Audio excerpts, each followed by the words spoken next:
My name is Harley Kiger. I got drafted in World War II in 1943, March. I went in to the service. I went to Fort Stelling, Illinois. From there, I moved around to several camps, ended up at Camp Campbell, Kentucky, which was a Armored Air Force camp. And at this camp, we knew by then that we were going to be in the Armored Division. And from there, we were there very shortly, and they needed men overseas because they were going to make the invasion. And so we didn't stay long in any one place. From there, we went to Camp Davis, North Carolina, and from Camp Davis, North Carolina, we turned in all our equipment, our clothing, got new, and so was sent up to Camp Kilmer, New Jersey.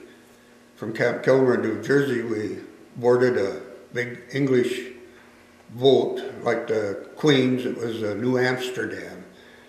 And all the personnel were French Moroccans. And 10 days on the sea going over. 5 days out, we saw a German sub. And we went on a zigzag course to Greenland. And at Greenland, we got Air Force guidance, and they guided us on into Glasgow, Scotland. Well, I always remember one of my memories of the New Amsterdam. As we'd go to the mess hall, whoever ended up on the end of the big mess tables had to go to the galley and get food. So this one day I happened to end up on the end of the table and went down to the galley to get food and walked into the galley, and here's a tremendous big soup kettle. And sitting up on top of the soup kettle was a big French Moroccan with just a G-string on, and he had like bicycle pedals that he was pedaling, which stirred a beater to keep the soup mix. Well, you know, all his sweat was dripping off right down into the soup. And you know, Harley was not hungry that day. But anyway, we landed at Glasgow, Scotland, got off of the boat, got on a troop train and went down through Wales, ended up on the Salisbury Plains in England. That was where they had a Air Force base set up that was going to snatch gliders to send over across the channel. And from there we went to Straits of Dover, landed on got on these LSDs, I think they called them, and overseas. Well, we landed on Omaha Beach. From Omaha Beach, I got up on the shoreline from Omaha Beach, and my first dead soldier German soldier I saw, I removed his ammunition belt and his rifle because I didn't have one. And I carried that all the way through the war. But our great mission was the city of Brest, France, which was a big seaport. And there we needed that to get our supplies in. And I was 3rd Army, 6th Armored under Patton. So you know the story of Patton, blood and guts, we went. Many times we'd run out of supplies and gas, and we'd pull the old covered wagon trick. We'd make a circle and point all our guns outward and hope the Germans didn't know we were out of gas, and sit there till the C-47s would fly us in a supply of gas to move on. Well, from there, we went straight across France to the city of Nancy, France, which is a big airport, big city. And it was something like Duluth-Superior. Metz, Germany was right there too. But at Nancy, France, we were on the lines for 144 days, and at Nancy, France, the general told us that he was going to give us 10 days R&R. Well, in second thought, there was 2 little towns about 30 miles out, Zweitok, Germany, and he said if we captured those in 10 days, he would give us our 10-day R&R. So the troops says, let's go get these SOBs, you know. They wanted to get their 10 days. So 3 days they captured these 2 towns and got pulled back to Nancy, France, and there they served us a fresh turkey supper, mashed potatoes, gravy, all the goodies. And I said, we lived on C rations and K rations for 100 days or more, and I said, a good meal like that really tasted good, you know. But, so the captain got up and gave a little talk and told everybody, he said, okay, he said, we're going to have 10 days R&R. One thing I don't want you to do is get in trouble, get thrown in jail, because we will be moving out in 10 days. So the troops, when he said dismiss, almost made the door bigger getting out because they were on free time. And that was about like 7 o'clock in the evening. 9 o'clock in the evening, he called me into his CP tent, and he said, Kiger, sorry to tell you this, go out and round up all the troops. And I said, Captain, you want me to get shot? Well, I'm sorry, but he said, we're moving out. And he said, I know if I send you, they'll know it's coming from battalion headquarters. So I got in my Jeep and I went to all the bars and told the guys. And some of them were real put out because they already had a Fraulein on their shoulder and a few drinks ahead of them. But I asked the captain, I said, where are we going? He said, I can't tell you. He said, when we get out on the road, I'll be riding with you in the Jeep. I will tell you then. So as we were on the way, I said, where are we going? And he said, we're going to the Battle of the Bulge. He said, the Germans had broke through and we got to go help the 4th Army now. So we landed in Luxembourg and we took roll call, and at that time we were one man short. He was a cook, a sergeant in the cook's department, and I never saw him to let him know that we were moving out. But 3 days later, he met up with us in a supply line that was coming up to the Battle of the Bulge, so we were 100% again. Well, we fought the Battle of the Bulge up in the Ardennes Forest and so on, and there I made my really first contact with General Patton. They had called on me to take 18 big Sherman tanks up to the front lines. So I had my Jeep and I had a young recruit with me. Wait a minute, you're taking German tanks to the front line? No, American tanks to the front lines. Oh, okay. And we come chugging down this old gravel road, and here was an MP stopping everybody, kind of like at a crossroad. And so we sat there, and these big tanks, Sherman's chugging behind me, you know, sounded like the whole world was opening up. And finally I raised up over the windshield of the Jeep and I said, soldier, will you get the hell out of my way? I want to get these tanks to the front lines. So he stepped back and waved me on. So we come up past him and got by him, and I said to the young recruit I had with me that day, I said, do you know who that was? And, no. I said, well, that was General Patton. I said, he said, how did you know? And I said, did you notice the pearl handle pistols? He always wore them. We got up just a little ways on the road, and there his armored vehicle set. He always had a little tank, only it was on rubber tires. And so that set pulled off in the woods. We got our tanks delivered and turned around and got out of there and got back to the CP for our next order of business to where we were going. But after we got done in Battle of the Bulge, we started out to there was a little city of Kassel, Germany. And we got out to there, and at Kassel, Germany, we kind of swung south. Our orders were to meet the Russians at the border of Czechoslovakia. So we headed south and got down there, and not much resistance, and the Germans were pretty well whipped. And got down to the Czechoslovakia border, and there was a little river there. I can't remember what the name of it was, but the Germans were all swimming the river to surrender to the U.S. troops because they didn't want to surrender to the Russians, because they figured they'd be better treated if they were under U.S. control. And so at that time, that's where we met the Germans, and I traded one of my U.S. insignias to a Russian, and he gave me one of his red stars. And from that time, then we were back to Army life again. We had to polish our combat boots that we'd been in the mud for 100 days, and an opportunity to come up for Occupation Army. Occupation Army was a group of people that got formed that took care of prisoner of war camps.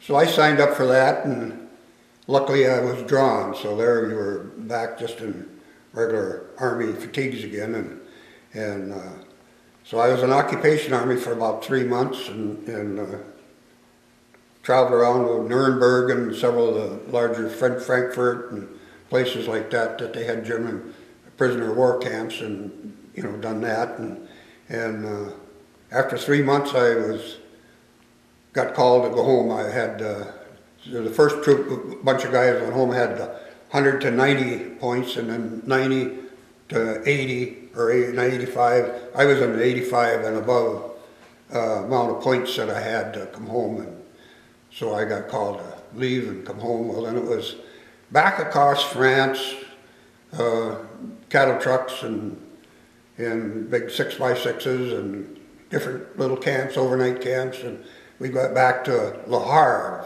France, and there we boarded this little canoe, I called it. It was just a little ship that was going to bring us home. And we come out past the Rock of Gibraltar, and about the second or third day out, we hit a storm, and I'll tell you, one night the screw come right out of the water on the waves, but finally it settled down, and we sailed on across and got the word that on deck, or you're going to see the U.S. any moment now. So all the guys are up on deck searching for land, and we landed at Newport News, Virginia. From Newport News, Virginia, we went to Camp Patrick Henry. Camp Patrick Henry got on a troop train for Camp McCoy, Wisconsin. Where was Camp Patrick Henry? It was right in there around that Virginia area. Okay. Yeah. And so we got on the troop train, and I think we sat in Chicago about 3 days. They couldn't get an engine to pull us out. They'd take us so far and drop you, and another engine would pick you up and take you another district. But I think we sat in Chicago tracks there for about 3 days. But we had our mess car on and everything, so everybody just stayed in the train, and you weren't allowed to leave. And finally ended up at Camp McCoy, and got our discharge and home free. So that was about my life. Got home in October of 1945. So it was a... Now we're going to go look at some of the pictures over here that you have, and you can tell me about these items, and we'll go along. Go to the German Iron Cross. This is the highest award that a German soldier could get. I captured a German lieutenant, and I got his Iron Cross and his pistol, which I have given to my son. All these other medals were big enough that they could be made into a weapon and held in their hand and gouge you. So they all had to be thrown in a pile, and we burnt them or buried them or whatever. But every once in a while I'd pick out one that looked different, so I'd stick it in my pocket and throw it in my duffel bag and my Jeep, and that's how I have this.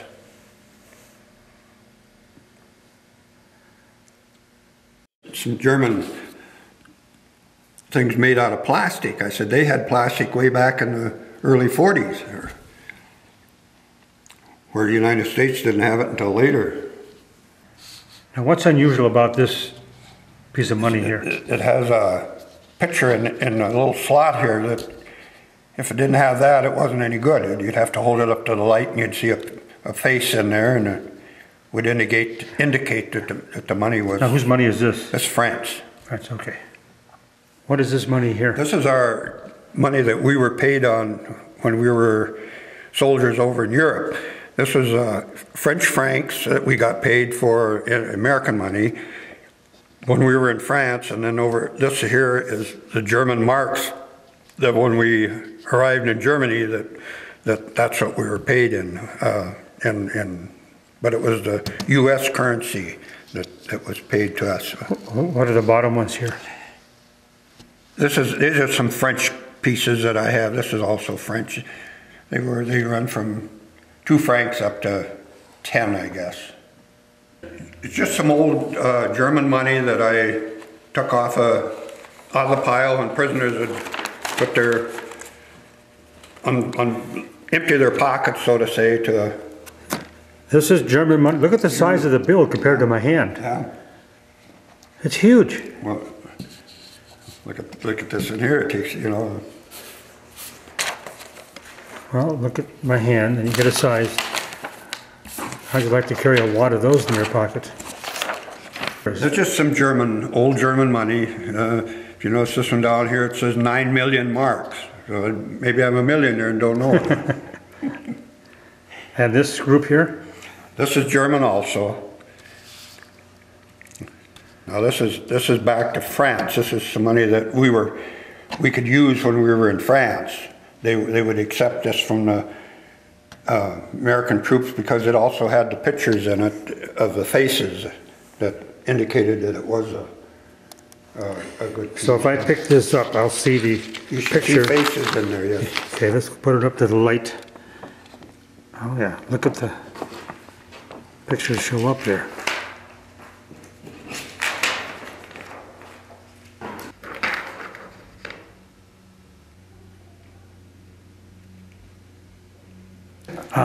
What's this one? I really don't know. It's just a foreign bill that I picked up somewhere along the line. But after I got home, can I turn it? Yep. I find it is printed out here down by the bottom of the American Bank and Trust Company. So, the United States must have been printing something for somebody. When I was in Camp McCoy, Wisconsin, I ran into a buddy coming back from Japan. They also had invasion money that they were paid in. And this was some old Japanese money that he had picked up along the way. And so he wanted some of my German and I needed some of his Japan stuff. So we kind of made a little trade. And I also got this from him.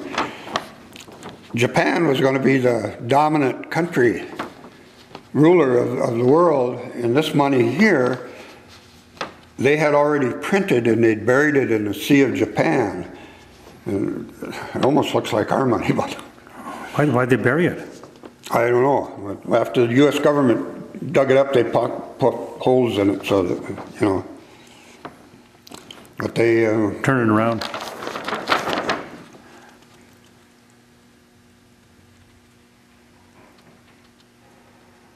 These two pieces here were... Which two?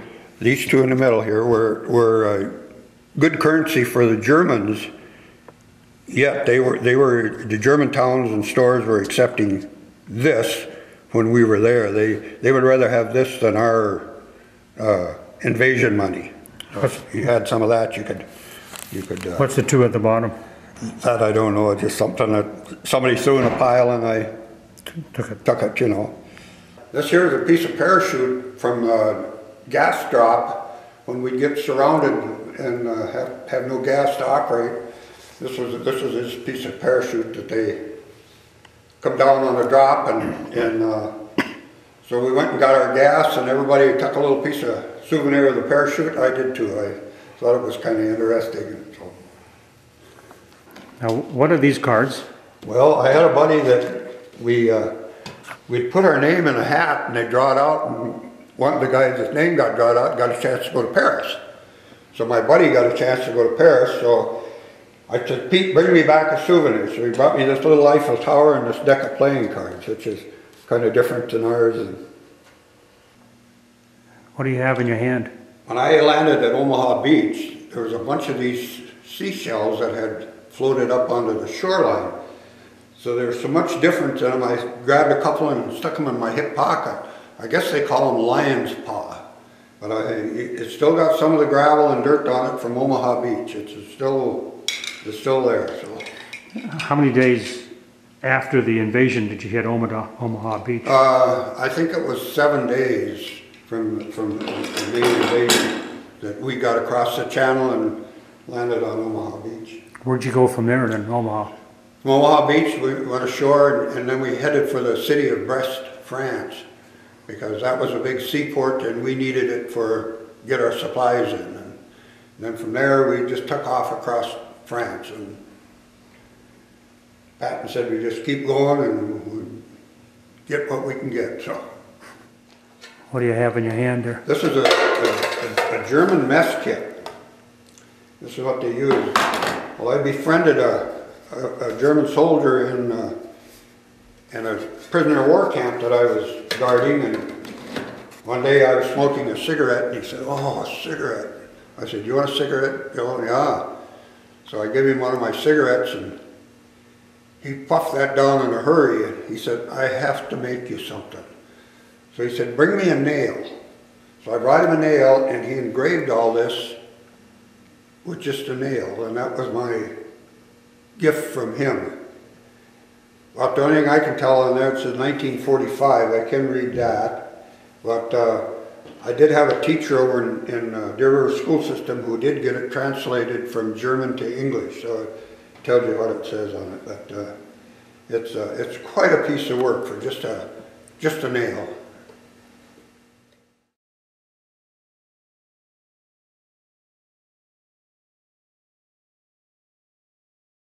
Okay, what am I looking at here? It's a Hitler's youth knife. All the youth kids that were put in service got one of these knives. That was their piece of weapon. These others up in the Black Forest, up in the Battle of the Bulge, all the Germans, you always know they wore those big leather boots. Well, they just didn't have guns. You wanted to pull their boots off because they all had one of these knives in their boots. So make sure you tuck their boot off and remove their knives. What's the big one? This is a Paratroopers Knife. It had a ours or theirs? Theirs. And the blade on the end here, it went in, and that was this was just an officer's little bayonet sword that I got, German. Okay. This is just a decoration off it. But this is a box of shrapnel. You've heard of shrapnel. That's shrapnel. I see you got some M1 shells there, it look like. These are German. German? This is a US 50 caliber that I picked up and just kept for a souvenir. This was a German artillery compass that you could, the dial circulates, you could tip this down, you could see the thing in here and sight to it. It has a little sight there that you sight. That was a German artillery compass. I don't know, they must be 16 foot long, isn't it, David? Yeah, pretty dang close, huh? Where'd the flag come from? Came from a little town in France that we liberated, and it was hanging on the building as we entered this town. And so I told a young fellow that was with me that day, I said, "I want that flag." So he said, "How are we going to get it, Corporal?" And I said, "Well, when we contact the burgomaster and get all that business done, we'll go back and cut it down." And that's what we did. So I wrote it up so that my Jeep brought it. Okay. The black on this flag is printed onto the white, and then the white ring is sewed onto the red. But it was, it's about 16 feet long. They hung from the rooftops down, but it's, that's just an armband that the Germans wore around their arm. What's something printed on there? Yeah, it's a little swastika, you know, and I don't know what it says on there, but it's in German, but it, how do they fasten it to the arms? They just had them around their arm, and with a, I suppose they had a pin of some kind that they brought them together and tied them and everything, and they wore them on their arms. This is one of their shoulder patches that they had, and this is ours that I had. I was in 6th Armored Division, but I came home in the 9th Armored Division because the 6th Armored wasn't sending anybody home.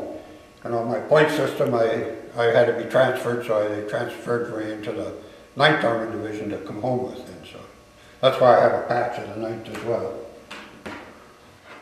Okay, what is... This was the outer fence around Buchenwald, and we just used our Sherman tank with our bulldozer blade and bulldozed it down. Well, this is what we found when we got into the camp, the people. And then out on the other side of the camp was... Why don't we go back to here? What is this? This is the inner part of Buchenwald. And then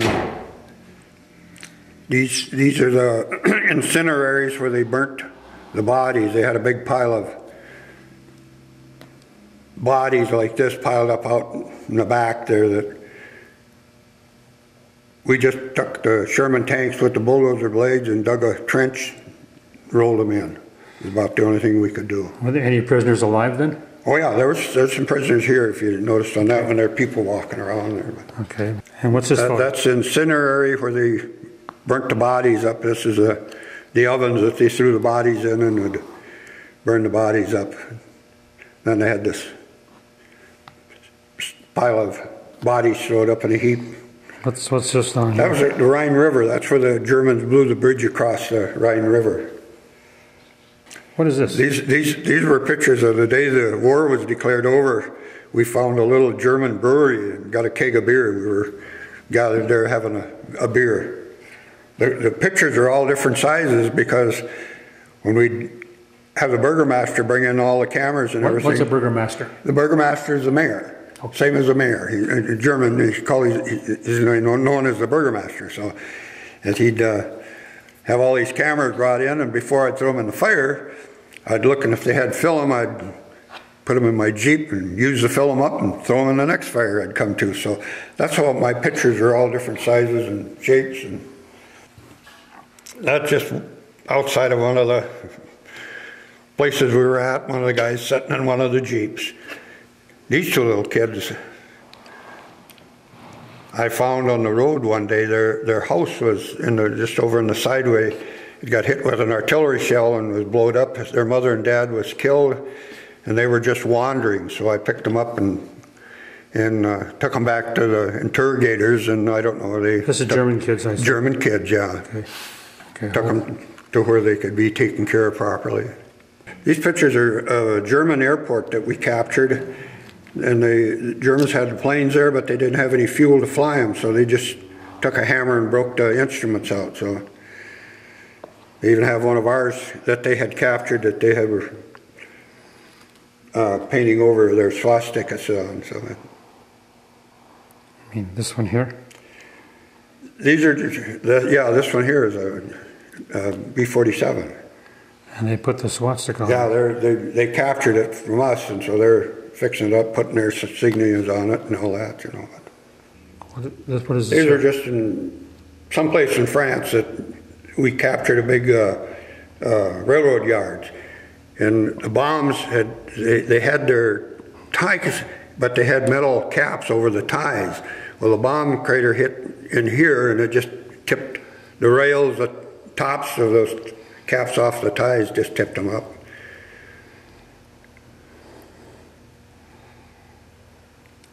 This one down here, this is a German 88 there. That's famous.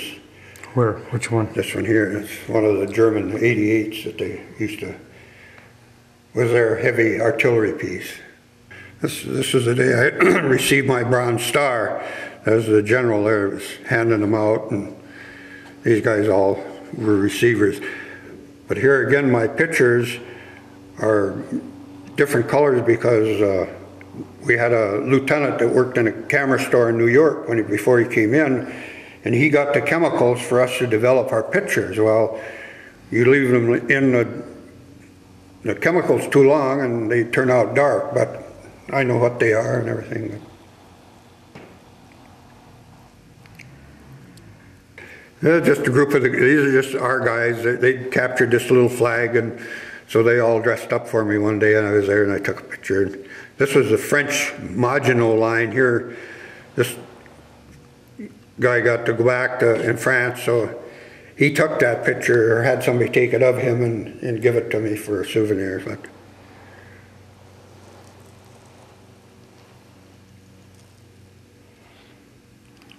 we weren't getting any fresh meat, so I told the captain, I said, I'm from Minnesota, I shot many deer as a kid, and I said, how about shooting some of those deer that I see out in the field? He said, what are you going to do with them? I said, bring them in for stew or whatever. So he gave me permission to go ahead and get a couple of them. So that was one of the ones that I got. Some of my friends, I was getting ready to come home, so we got a bottle of wine and all got on the front of my Jeep and had a little toast saying we were coming home. That's a cemetery on Omaha Beach now that the U.S. government made, and I have a nephew in Germany that brought me that picture, so it means a lot to me because I landed there in Omaha Beach. This is our prisoner of war camp that the gentleman made me the mess kit for. And this is our tent city, and this was where we had our hardcore. This was kind of a stockade that we had there that we guarded. Was there a fence around this thing? This one was. This just had a wire stretched around it, and these guys, all that was in this one, tent city, they just guys that wanted to go home. The war was over, you know. They wanted to go home to their families.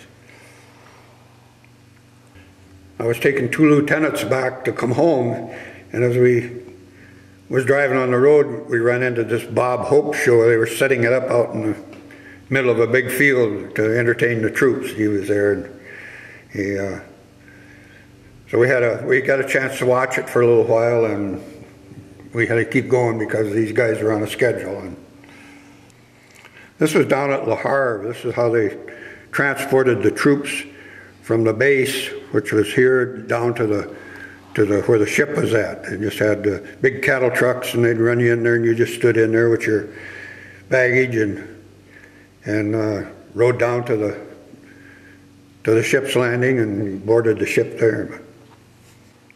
This was at Le Havre. They had this big pyramidal tent. It was like a hangar, but they had movies on there all day long for the troops to go and watch. And where was that located? Le Havre, France. It was down on the seaport where we were getting ready to come home. That was General Patton's cross over in his grave over in Europe. He wanted to be buried where his troops were. So where was he buried at? What town? I can't remember. Oh, okay. This is a 50 caliber machine gun shell that I picked up just for a souvenir. But in 1944, the U.S. government had a detail that picked up all the brass that they could find on the battlefield, and it was shipped back to the United States, and that's what your 1944 Lincoln penny, wheat penny, is made out of. So if you ever see a 1944 penny, you know it come off of the battlefield over in France. From the brass? From the brass, yeah. What do you have here? I said I have 3 $1 bills that I have always when I go to the schools. It's kind of my warmer up to the kids. Yeah. There's 3 US bucks, but some silver certificates and all that. But I pass this around to the kids to have them kind of look it over. Well, the difference is, let me get in here. This one does not have "In God We Trust" on it. Which one? Back in 1935, the Secretary of the Treasury didn't believe in God, so he had "In God We Trust" taken off of all the money. But the kids really get charged up with this and have a good time, you know. Get warmed up. The rest of them all have "In God We Trust" on it.